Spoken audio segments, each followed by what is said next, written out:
Hello and welcome back to my YouTube channel, Going Places with Abo Micah. In this video, I'm just gonna demonstrate how remote starters work. Okay, it's a very useful feature to have on your vehicle, especially in the winter and also especially in peak summer where sometimes it gets super hot in the prairies. And yeah, so if you want to find out more about that, do stay tuned.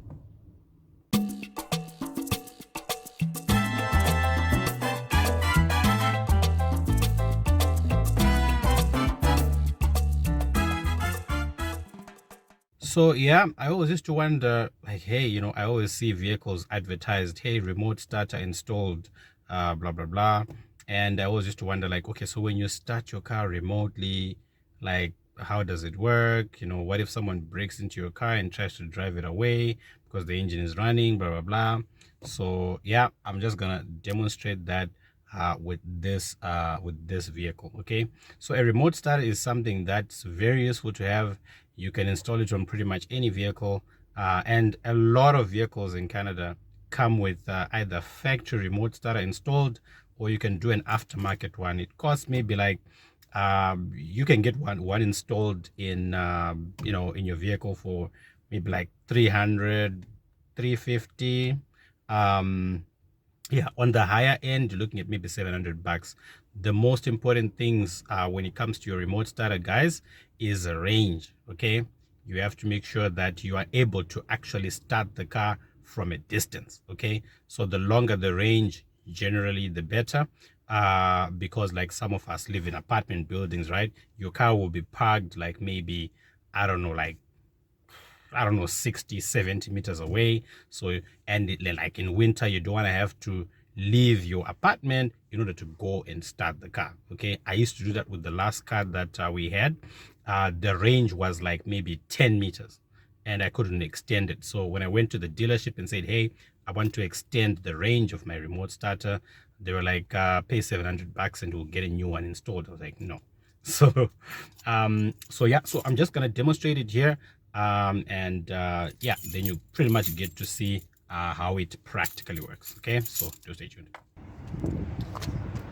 Okay, so a couple of things to note, guys, is that when you want to start a car remotely, you first of all have to make sure that your vehicle is parked. Okay, so your vehicle, obviously the engine must be off, your vehicle, your shifter must be set to park.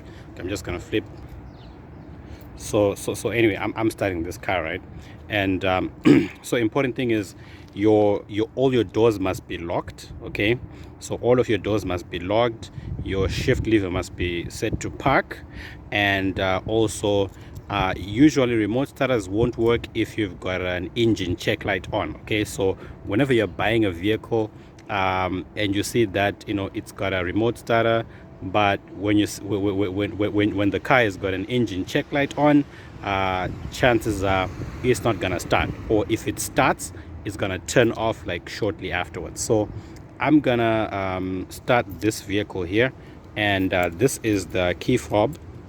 Okay, so yeah, quite a lot of buttons there, but the one that I'm mostly interested in is this one here. So this one is to start the car. So you see, I just have to, if your key fob has got like a button like this, then because this is for opening the gate, this is for sliding the door there, left, right, but this is for starting the car. So I just have to tap this twice like this. Okay, and then so the car is started. I don't know if you heard that, but so the car is started.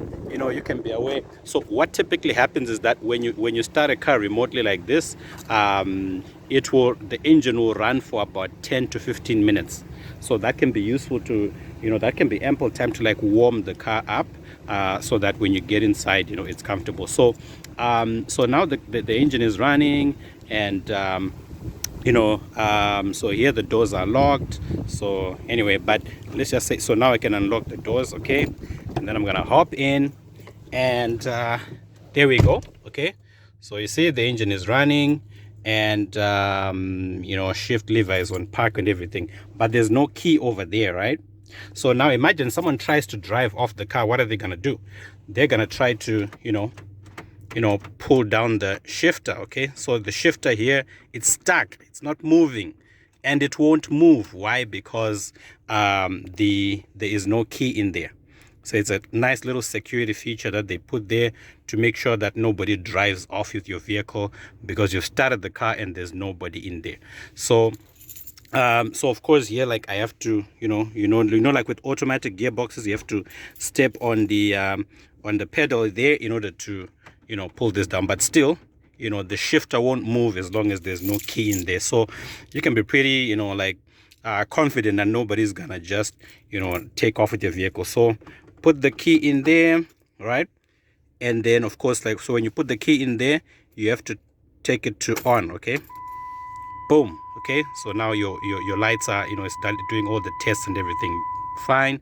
And yeah, so once that is done, then it means that your car is pretty much ready to go. So boom, so now I can step on my shifter there, and finally I can move the vehicle. Okay, so that's pretty much how, like, the remote starter would work. That's pretty much how it works, guys. That's what I just wanted to demonstrate here. So it's very safe, and you know that, hey, nothing is gonna happen here. So what I'm gonna do is I'm just gonna demonstrate again, like, how it actually looks like from inside the vehicle. Okay, so I'm inside the car, and I want to show you what actually happens when you do the remote starting thing and you're inside the vehicle, because you don't know what happens. Like, when you're outside, right? So again, so here, see, so my door is unlocked, right? If I try to start the car like this, see, it will actually lock the car, and then it starts the vehicle. So that's another way to, like, remote start the vehicle.